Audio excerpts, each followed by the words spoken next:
안녕하세요. My name is Chris Fujiwara, and I'm speaking to you from Berlin at the Berlinale. At this year's Jeonju International Film Festival, I am very honored to be the guest curator of a program of films. And the program is named Ruptures, Cinema in Breakdown. This program will trace the fault lines and the lesions that mark the transition from the coherence of classical cinema to the fragmentation of modern cinema. The notion of classical cinema is undoubtedly a myth, yet in one form or another this myth underpins most histories of cinema.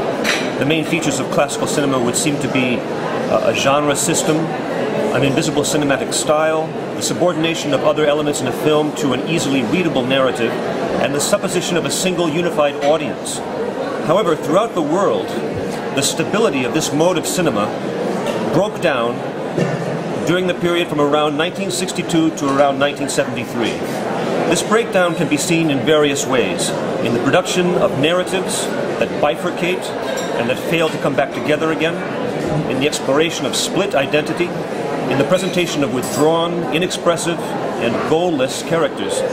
Another symptom of this breakdown is the widening of the range of stylistic and technical devices that were acceptable in commercial cinema. Zooms, lenses of extreme focal length, jump cuts, and erratic editing strategies proliferated over the surfaces of films, making ever more insistent demands on the ability of the audience to negotiate an increasingly variegated and difficult visual terrain. Leaving behind the studio as the site for the reconstruction of the world, cinema opens itself more and more to the individuality and the unpredictability of real locations.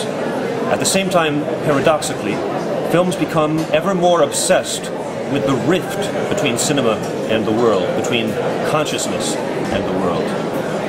The breakdown can be seen throughout all the genres of popular cinema, as directors work with new freedoms, as they confront social change, and as cinema becomes increasingly heterogeneous, both as a material object and as a commercial entity. The films in the Ruptures program are drawn from mainstream commercial cinema from 1962 to 1973, rather than from experimental or art cinema from the same period. Yet these films in various ways reflect the breakdown of the distinction between the art film and the commercial film, between the personal film and the studio film, and between the classical film and the modern film. Thank you very much, and I hope to see you in April in Jeonju.